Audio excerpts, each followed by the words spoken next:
Little do people know, we actually run a program for young youth, troubled youth, and we bring them in from all over the place. Today, this one comes from Des Moines, Iowa.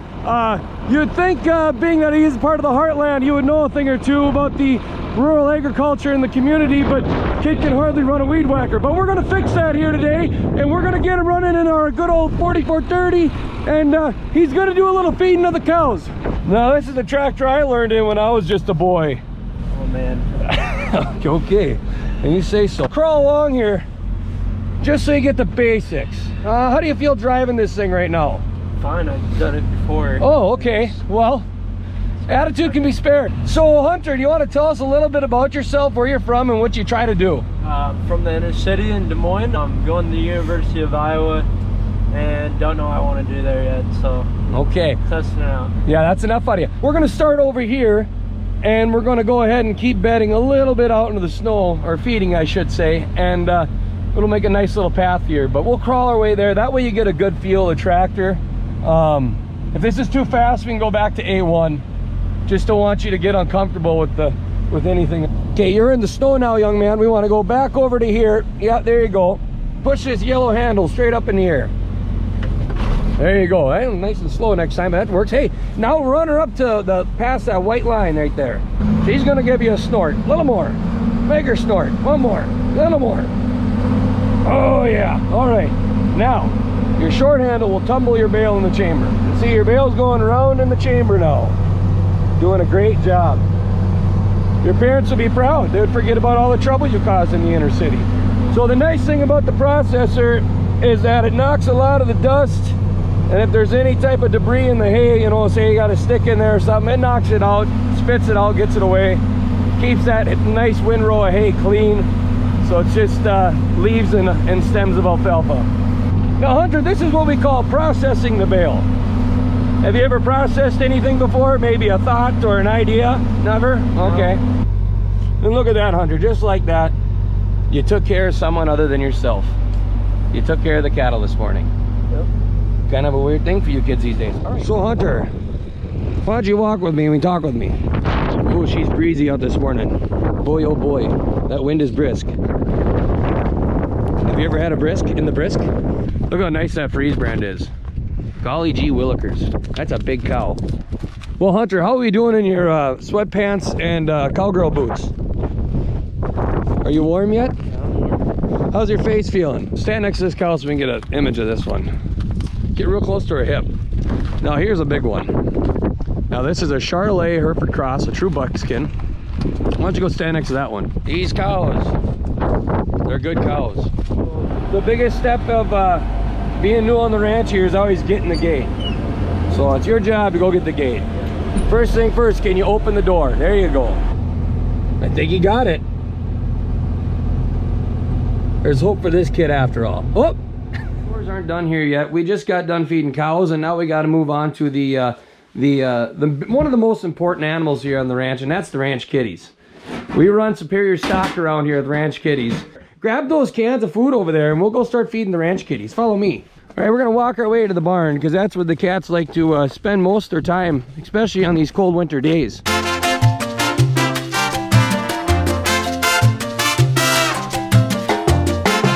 Why you set those cans down? Grab those cans. Cats ain't down here. They go upstairs. I'm supposed to know that. You want to take off your gloves? You know how to open a can of cat food? Place them around. Nice and sporadic, because these cats, man, they're savages. So do you know the names of these cats, or do I need to do the starting lineup? Whiskers, and that's all I know. Well, that one there is Green Eyes. Okay. We got Whiskers here on the ground. That's Orange Kitty, and there's Mama Kitty.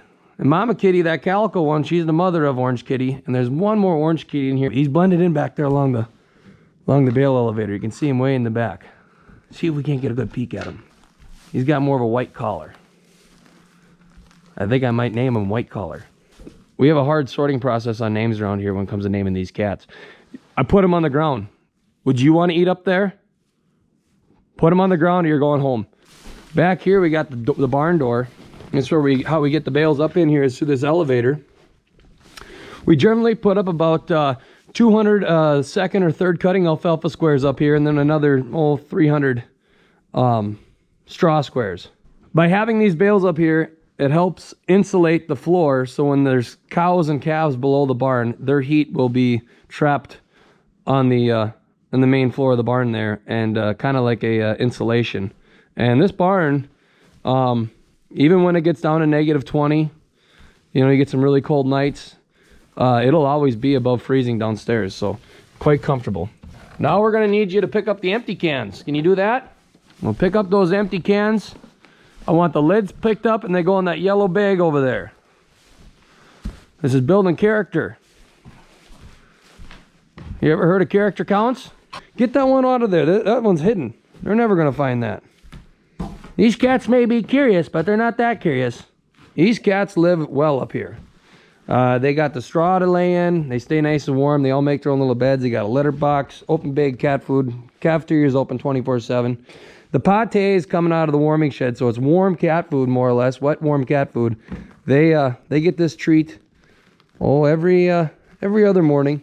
This is a write-off. These are our pest control, and we ain't seen a stripy gopher, a mouse, a rat, a bird in this barn in years since these cats have been around. All right, we're gonna sneak by this cat here. You don't want to scare him away. No, Orange Kitty, he's a sketchy one. He's not sure about us yet. Just kind of walk behind him nice and slow. Oh, don't look him in the eye. Do not look that cat in the eye. Do not look that cat in the eye. He will claw your eyes out. I don't give any of these cats shots. I hardly know them. I give them the most basic generic names. There we go. We're going to show you what we're going to be working on here today, and that's setting up the calving barn. The game plan here today is to put this barn up. So as you see it now, it's just 3 straight runs. And we're going to put this barn together here today. We can fit about 20 cows in here comfortably. That way, if you got the next 20 cows due to calve, you got them on the barn, and you don't have to necessarily worry about them having a calf outside and having issues or freezing or anything like that. We have one more barn over there, but we won't set that one up. That has 7 pens in it, and that one will get set up. It's called the nursery. We'll set that one up for overflow. So any night we can pen up about 27 cows very comfortably. So what we got going on back here is we're building character, one swing at a time. This back door on the old cabin barn's pretty well froze under, so we got Hunter here swinging the old axe. So Hunter's gonna be back here, and his incentive is to get the door chipped so he can open it up and join me on the inside. So with the help of the pickaxe, we finally got all the ice away from the door frame. Now it's just a matter of completely cleaning her out nice. So as soon as Hunter gets done chipping away, we'll sweep this barn nice and clean, put some barn lime on her, and start tying the barn together.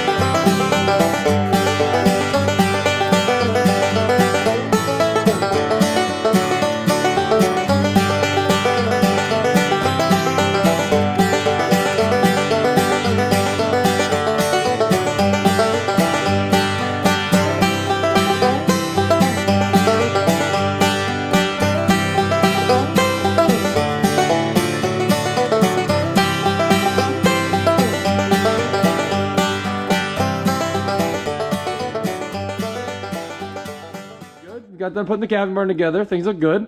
Went together smooth. Why don't you give us a walkthrough, Hunter, on kind of what we did here today? You can go ahead. You can lead the tour.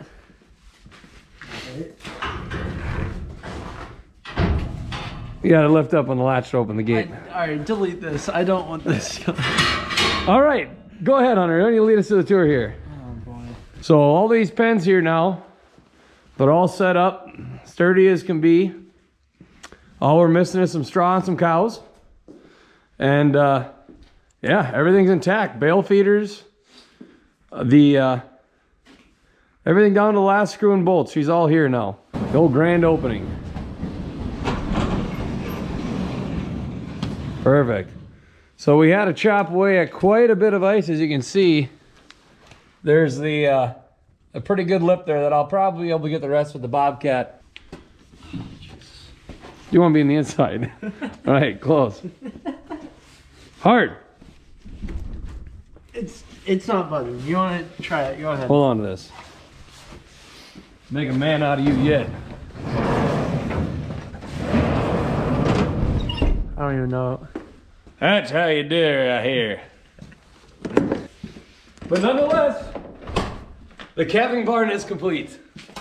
Well, we're here on Thursday morning. Negative 22 degrees out, but it's calm. There's no wind. Heading out to go feed. Old Hunter's in the Bobcat. Jack in the feed wagon. We're all rolling a little extra smoke this morning. Nice and chilly. The old chuck wagon. The old chuck wagon express.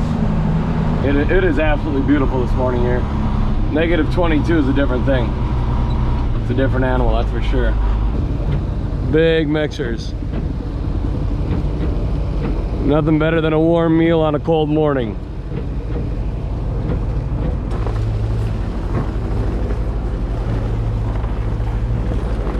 They're strictly on a corn silage and corn screening diet with second and third cutting alfalfa already. We didn't grind up any of our first cutting hay yet. Some of it we've had a hard time getting to, and being it is as cold as it is, we want to make sure we keep those protein and energy levels up to keep them in good shape. See what old Jackie has to say. Checking cows, Jack? I'm gonna unhook that in the shed. Yeah. And then I'm gonna hook onto the snowblower and put it over at your place tonight if it's gonna storm in the morning. Cold enough on your face, Hunter? No, I'm fine. I've been standing outside. You ain't got a frickin' coat on to save your butt. Well, get back to doing chores. Won't pay you to stand around. I give these 2 bales of hay right up along there. I'm gonna bet them too. Yeah, but put it so it's almost up against the tree so they can stand on it. He's got one speed only, and that's called safe. A good speed for him, a safe speed. Lift up 2 hands. Set in there without spilling. Good job. Just might make a top hand out of you yet.